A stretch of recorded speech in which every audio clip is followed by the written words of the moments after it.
Breaking news as we come on the air. President Trump revealing a peace deal with Iran set to be signed within days. New developments on the terms of this deal. The key Strait of Hormuz will reopen, he says, and no more strikes, including inside Lebanon.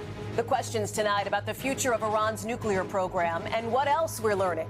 All of it just hours before the G7 summit overseas, with protests there already. We're live on the ground in Geneva. The severe weather threat extending across the country. Rain and hail slamming the planes, with millions more on alert.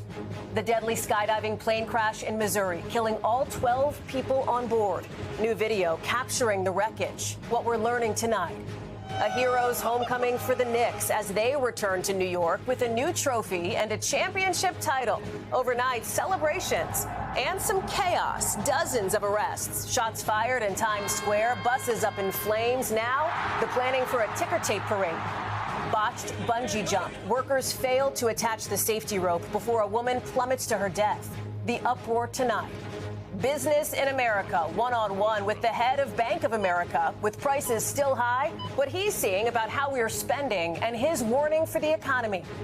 World Cup underdogs and upsets from Curaçao's Blue Wave and a sea of orange for Team Netherlands. The big moments from the first weekend of play. And there's good news tonight about the women making each day brighter for these kids. This is NBC Nightly News with Hallie Jackson. Good evening. We begin tonight with fast-moving developments in just the last few minutes about that peace deal with Iran. President Trump moments ago saying it is, in his words, complete and will be signed within days, meaning an end to the U.S. naval blockade in the region and the reopening of the Strait of Hormuz, a move that should get oil flowing through that key waterway, although that'll take some time. And questions tonight on the specifics of what it all means for Iran's nuclear program as we learn more about a deal that appears to be the beginning of the end of more than 3 months of war. We've got team coverage on this breaking news, starting with Keir Simmons in Doha. And Keir, we have some new reaction from Iran just coming into us. That's right, Hallie. There are plenty of negotiations ahead, many questions, but this tonight is history in the making. From here in Doha, across the water in Iran, we're hearing Iranian television is announcing the end of the war.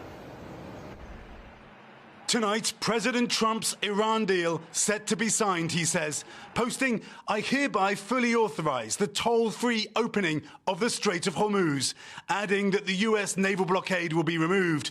Pakistan's Prime Minister also writing, "Both sides have declared the immediate and permanent termination of military operations on all fronts, including in Lebanon." It's been military pressure and strength from President Trump that's compelled Iran to this deal, which will be performance-based when it's signed. But in Iran's capital, hardliners protesting against signing the memorandum. NBC News has not verified when the government-approved demonstration took place. And speaking to us before the announcement from Tehran tonight, a former Revolutionary Guard Corps commander says they still have many questions. I think that needs more negotiations. Saying today was not the day to sign. This day is not suitable for the sign the contract. This is the birthday of the Trump. You know, the Trump is the supreme leader. President Trump had said he expected them to sign a U.S. Iran memorandum today, but the day descended into attacks and recriminations. This video shows Iran-backed Hezbollah firing drones at Israel today, according to the Israeli Defense Forces, which launched its own strikes against the militant group in Beirut, killing 3 people. Hours later, President Trump posting Israel's attack on Beirut should not have happened. A dramatic departure from Israel's Prime Minister Netanyahu, who ordered the strikes. President Trump demanding no disruption to this important process. All sides stand down, he wrote. And tonight, Hallie, the Pakistani Prime Minister posting that there will be a signing ceremony next week on Friday in Switzerland. Hallie? Keir Simmons, thank you. Let's get right to Gabe Gutierrez, who is on the ground ahead of the president's arrival to the G7 summit overseas. Gabe, you heard Keir mention the signing. Any chance the president extends his overseas trip to be there for it? Well, Hallie, it's possible. At least that's according to Vice President J.D. Vance, who just told Fox News that logistics are still being worked out. Now, the vice president says he plans to be there. Still, Vance cautions that it might take a few days for this new ceasefire to take hold. There has been, of course, plenty of tension between President Trump and European allies over their reluctance to get involved in the Iran conflict. Now, the high-stakes G7 summit is set to take place just across the border in Evian, France. Tonight, thousands of protesters took to the streets here in Switzerland, some clashing with police. It's just after midnight here, Hallie, and President Trump is set to arrive at the G7 later today. Hallie. Gabe Gutierrez, thank you. The severe weather threat for millions of people tonight after powerful thunderstorms ripped across the plains Saturday. Some 200 reports of damaging wind and hail. A ton of rain is just battering Missouri. Meteorologist Matt Brickman from our NBC New York station is tracking all of this. And Matt, it sounds like there is more on the way. Yeah, Hallie, that same line of storms pushes east tonight, much of the East Coast, under a risk of severe weather. Already this afternoon, we've seen tornado warnings in Ohio and Pennsylvania. Tonight, the concern will be for heavy rain, gusty winds, and lightning, particularly around Washington, D.C. in that UFC fight. The timing of these storms also something to watch as it comes overnight when many folks are sleeping. So especially important to have some way to get alerts while you're sleeping, whether it's from your phone or a NOAA weather radio. After that rain clears, and it should be done by the morning commute, we actually have some good news here after days of heat and high humidity, cooler and calmer weather to start the week. Hallie. Matt Brickman, thank you. To Missouri now, and new developments on a horrific skydiving plane crash there, killing all 12 people on board. Here's Morgan Chesky. Tonight, tragedy in Missouri. The smoldering wreckage, remnants of a plane carrying skydivers that crashed moments after takeoff. The plane took off, and then at that point, it went down. The company Skydive KC, who operated the plane, tells NBC News all 12 people on board, 11 skydivers and 1 pilot, were killed, saying the private plane went down near Butler Memorial Airport, roughly an hour south of Kansas City. Smoke seen billowing out of the mangled metal pieces as troopers tried to spray down the crash site. Local reporter Doug Mauger capturing this video just minutes after the impact. When you pulled up to the scene, what struck you? Well, as a pilot, it was quite disturbing, but I did see that there was flames coming from the wreckage and they were starting to put water on it. The incident now marking the state's deadliest aviation tragedy since 2004. The FAA sharing a Pacific Aerospace P-750 crashed while departing from Butler Memorial Airport in Missouri around 11:35 a.m. local time, adding the NTSB will lead the investigation. Tonight, the local sheriff's office urging people to avoid the area as federal agencies begin the long search for answers for loved ones grieving an unthinkable loss. And tonight, the company Skydive KC is calling this a devastating loss, sharing that they won't be releasing the identities of those victims until all of their families can be notified. The company did add that they're also working with authorities to assist in this very much ongoing investigation. Hallie. Morgan Chesky, thank you. In New York now, a hero's homecoming for the Knicks after their first championship win in 5 decades. And in the city, generational celebrations along with dozens of arrests. Here's Valerie Castro. Today, a hero's homecoming for the Kings of New York as the Knicks team plane landed early this morning, greeted by fans. Saturday night, New York City erupted into cheers echoing across all 5 boroughs. Electrified by the Game 5 win and long-awaited NBA title. But the celebrations were marred by violence and destruction. Some people were seen bashing a school bus with a scooter. Several other buses were damaged, and one was set on fire, according to authorities, who say they were being used to transport soccer fans from a World Cup match. The NYPD reporting more than 60 arrests, at least 10 members of the force injured, and a 17-year-old was shot in the foot after gunfire rang out in Times Square. Police say the teen was taken to a hospital and is in stable condition. The fiery passion set off after a more than 50-year wait for the championship. We did it, we hung in there, and we brought it home, baby, New York! Like, this is insane! I don't know how else to describe it. Knicks guard Josh Hart holding the game-winning trophy on the flight home. Air traffic control passing along their congrats to the team. I want about 3 to 4 hours of sleep, but as happy as we could ever be. Congrats. But little rest for the weary as the city gears up for more celebrations. And speaking of those celebrations, Valerie, a parade in New York later this week will be one, right? Yeah, that's right, Hallie. New York City Mayor Zohran Mamdani announced a parade will take place on Thursday along the Canyon of Heroes in Lower Manhattan. That will be followed by a ceremony at City Hall where the team will be presented with the keys to the city. Hallie. Valerie Castro in New York, thank you. We are learning more tonight about a terrifying moment captured on camera. A bungee jump gone deadly wrong. Danielle Hamamjian has more with a warning. The video here is disturbing. An unimaginable scene captured on camera. This woman about to be launched into a bungee jump from the top of a bridge in Brazil. But take a close look. The only thing missing is the rope itself. The staff throwing her off the platform without the safety equipment attached. The woman plunging 130 feet to her death. The workers appearing to only realize after the fact what they've done. You can hear someone shouting in Portuguese, the rope. Emergency crews were immediately dispatched, but the victim, identified by local media as a 21-year-old student, was declared dead at the scene.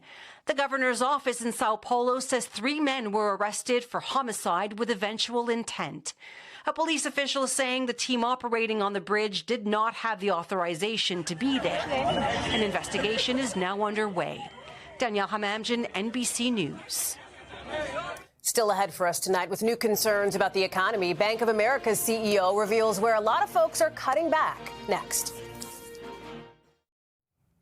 We are back with our series Business in America. And tonight, our Christine Romans sitting down with the CEO of Bank of America, sharing more about how exactly we are spending our money.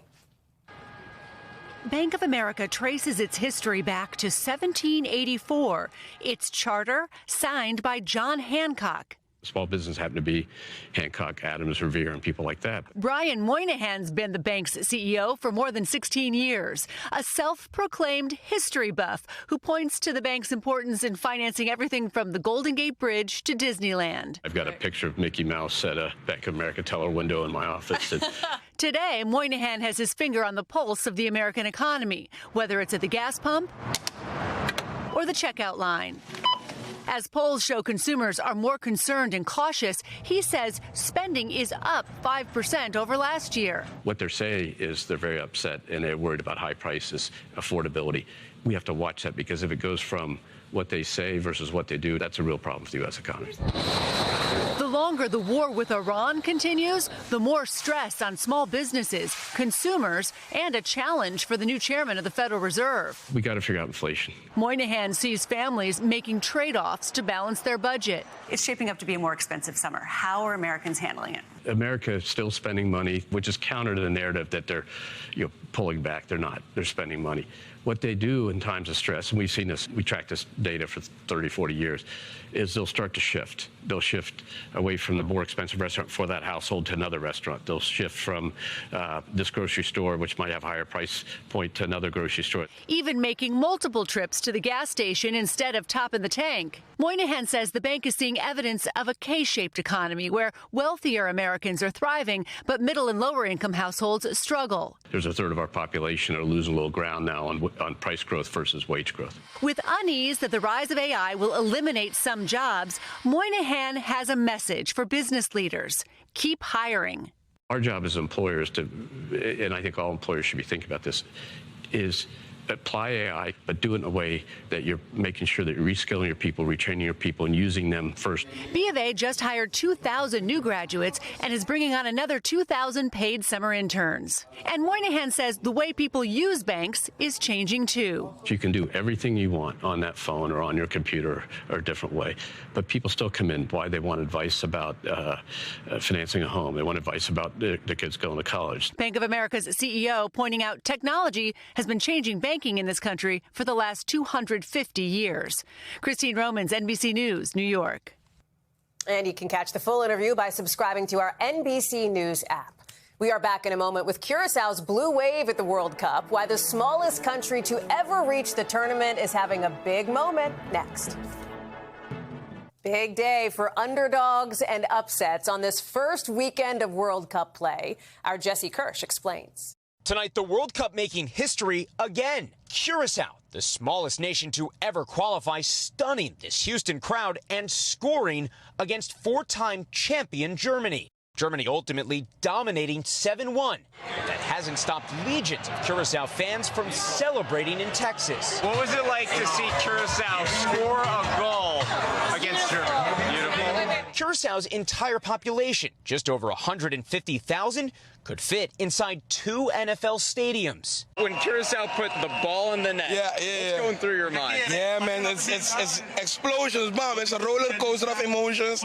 It's about letting the world know who we are and what we have to offer, and that's the most beautiful. The weekend also bringing this stunner from down under. Underdog Australia toppling Turkey 2-0. And today, Dutch fans boasting bright orange on this march through Dallas before ultimately playing Japan to a tie. The international tournament not without issues. Prosecutors in Kansas City say 2 people have been charged in connection with roughly $18,000 worth of property that was stolen from Team England. And back here in Houston, the party is far from over for Curacao and its fans. The team has at least 2 more matches to play in the group stage, and we'll see if Cinderella can keep going beyond that. Allie. Hey, the more blue, the better. Jesse Kirsch, thank you. And for all the action, you can watch the games in Spanish on Telemundo and Peacock and in English on Fox. When we come back, there is good news tonight about the big celebration for the littlest faces.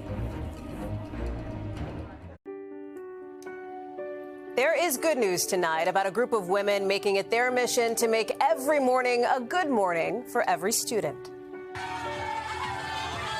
For the students at Greenwood Elementary in Kentucky, stepping off the school bus means stepping into a great day. Driving that charge, this group of Louisville women. Each month, they organize an event called Mornings with Moms, a surprise celebration to give a big boost to the littlest faces in Jefferson County. Being a mom, I know how hectic the mornings can be. They get on the bus, they might be in their thoughts, and then they get here and they see this pool of people here to say hello, and you can just see their face just light up. Whether it's a high five, a dance, a wave, or a cheer, each kid gets a morning dose of motherly love. I usually scream with excitement, but I always tell them to have a great day. No matter how your day started, we want you to start fresh. And these kids don't just hear it, they believe it. Only you know who you are. Push on. You're amazing. And for the grown-ups, it's about a lot more than smiles like this. Whether you're a working mom, a stay-at-home mom, for all of the women who show up that may not have children of their own, yet they choose to mother children. I just love that sisterhood of motherhood. And I love being able to rub shoulders with women who are walking this same walk with me. Making each day brighter, one morning at a time. A good morning indeed. That is Nightly News for this Sunday. I'm Hallie Jackson. For all of us here at NBC, thanks for watching and have a great week.